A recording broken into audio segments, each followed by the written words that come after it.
Okay, so have you ever been just talking away, speaking English, and then suddenly you stop and think, hold on, did I just totally mess that up? Oh, yeah, for sure. Like, was that actually grammatically correct? I feel like that happens to everyone. Yeah, well, we're going to deep dive into that today. Like, why do we, even native English speakers, why do we sometimes think we hear grammar mistakes when the things we're hearing are actually super common or sometimes not even wrong at all? Yeah, that's a great point.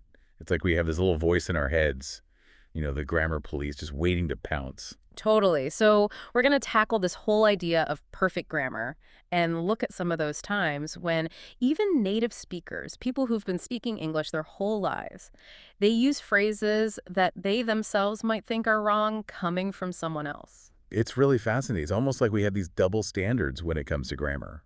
And then the big question, like when does grammar actually matter?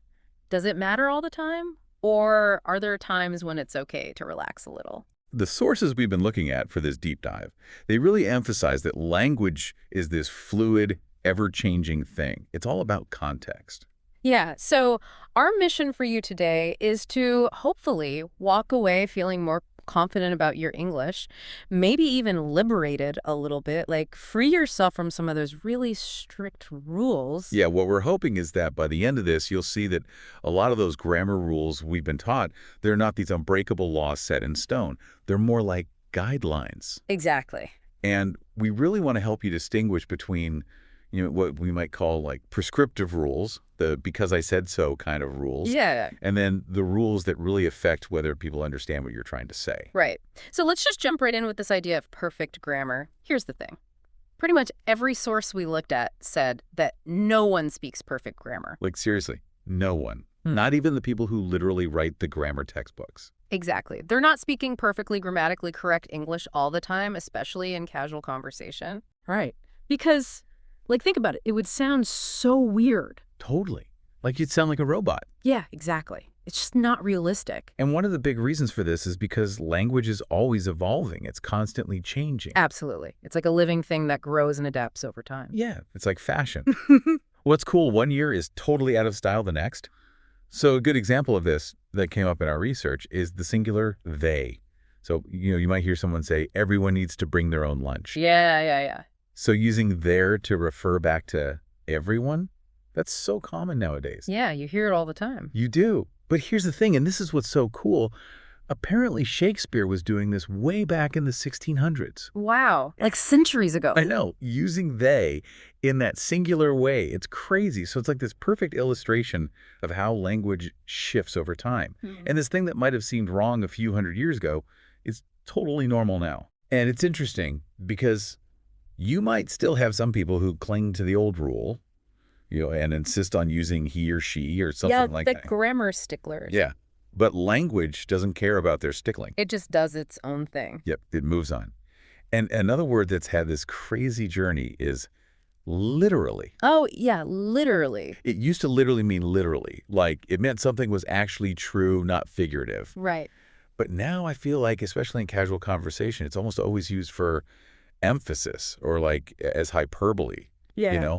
Like someone might say, oh my gosh, I was literally dying of laughter. Right. And hopefully they weren't actually dying. No, not actually deceased, but this shift in how we use literally, it's everywhere. Yeah, it's become so common. It's almost like literally now also means figuratively. Well, that's literally how language evolves. It just changes. But one thing that's super interesting, and a few of our sources touched on this, is like the social history behind some grammar rules. That's a really good point. It's like, where did these rules even come from? And it turns out that a lot of the rules that we think of as like just these core parts of English grammar, they were actually invented by, well, kind of like educated elites back in the 18th century. Interesting. And it wasn't necessarily about making the language more clear. It was more about, kind of setting themselves apart, sounding more refined. Yeah, it was about status. Totally. It's almost like they were creating a secret code to sound like they were part of a certain, higher social class. I see. And a perfect example of this is that rule about not ending sentences with prepositions. Yeah, the one we all learned in school, don't end a sentence with a preposition. Yeah. Like you shouldn't say, who did you give it to? But instead you have to say, to whom did you give it? Which sounds so stilted, right? Yeah, it does. And you know what? It turns out this whole rule was based on Latin grammar. Huh. But here's the thing. English isn't even a Latin-based language. Oh, wow. So it was like this rule was imposed on English from a totally different language. Exactly. That's kind of wild. I know. It's like trying to fit a square peg in a round hole. Yeah, yeah. Makes no sense. It doesn't. And you know, another one of those kind of like grammar snobbery things is the word ain't. Ain't. Yeah. So our sources mention that ain't was actually perfectly acceptable at one point. It was Yeah. just a normal contraction, like isn't or aren't. But then schools and like certain social groups, they started discouraging it. Interesting. And honestly, it was often used as a way to kind of discipline the language of, lower class communities or people who didn't speak what was considered, quote unquote, proper English. So grammar was used as a tool for social control. Yeah, exactly. It's a really interesting perspective. I know. It's pretty crazy. So it really highlights this connection between grammar snobbery and like power dynamics in society. Yeah, it's like using language to create these artificial hierarchies, to separate the in-group from the out-group. Exactly. So we're seeing that this whole idea of perfect grammar, it's more of a social construct than like an actual linguistic reality. But what about all those things that we've been told are just straight up wrong? Those grammar mistakes that make people cringe. Yeah, the things that supposedly make you sound uneducated. Right. Well, guess what? Native speakers make those so-called mistakes all the time. Really? In everyday speech, yeah. More common than we think, isn't it? Way more common. So let's take the classic who versus whom dilemma. Ooh, yeah, that's a tricky one. I know. There's this rule, right, that you're supposed to use whom when it's the object of a verb or a preposition, like to whom did you give it? Right. But here's the truth. Something like 90% of native speakers would naturally say, who did you give it to? Wow, 90%. So like almost everyone. I know. And it's not just, like casual conversations. Even people in positions where you'd expect them to be more formal, like politicians, they often say who in these situations. So even they're not always following the rules. Nope. Language has a mind of its own. It really does. What about double negatives? Because I feel like that's another one that people get really hung up on. Oh, yeah, double negatives. So like Yeah. the rule is you're not supposed to use two negative words in the same clause. So like I don't know anything is supposedly correct, Right. but I don't know nothing is wrong. Right. But guess what? Double negatives are part of so many different dialects of English. And get this, even Chaucer, like the famous writer from, centuries ago, he used them. Really? Yeah, so it's not some new, like, corruption of the language. It's been around for a long time. Forever. Okay, and then there's the me versus I confusion, especially after prepositions or when it's a compound subject. Yeah, I struggle with that one sometimes. So the rule we're usually taught is that you should say, she gave it to my friend and I. Right. But honestly, she gave it to my friend and me. That just sounds so much more natural. Yeah, it does. You hear it in pop songs. You do. It just flows better. It does. So here's a really important thing to remember, and a bunch of our sources pointed this out. If a grammar rule just feels super awkward and unnatural when you're speaking, there's a very good chance that it's one of those like arbitrary, socially constructed rules. Yeah, one of those rules that's more about like sounding fancy than about clear communication. Exactly. And it's probably not something you need to worry about too much in everyday situations. Like, just go with what sounds natural. Right, because at the end of the day, being understood is what matters most. Right. Totally.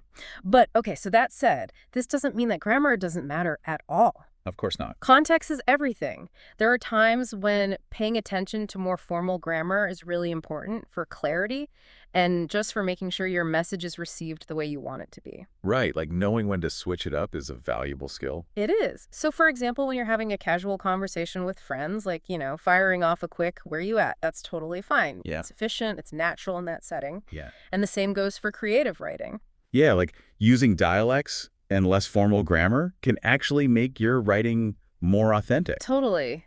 It brings the characters to life. Yeah, it gives them a voice, Right, right. And then, of course, when you're just sending a quick text or using emojis. Yeah, like who's using perfect grammar in their texts these days? No one. It's like, oh, okay. That gets the message across. Exactly. But then, on the other hand, there are definitely times when it's a good idea to be more mindful of your grammar. Right, like when you need to be more professional or when the stakes are higher. Yeah, exactly. So think about like your resume or a cover letter. Okay, yeah. Saying something like, he don't have the necessary skills in a formal document, that's probably going to create a negative impression. Oh, yeah, for sure. It just doesn't sound polished. Right. And in professional emails, it's usually a good idea to swap out casual phrases for more formal ones. Like, instead of saying, hey guys, what's up?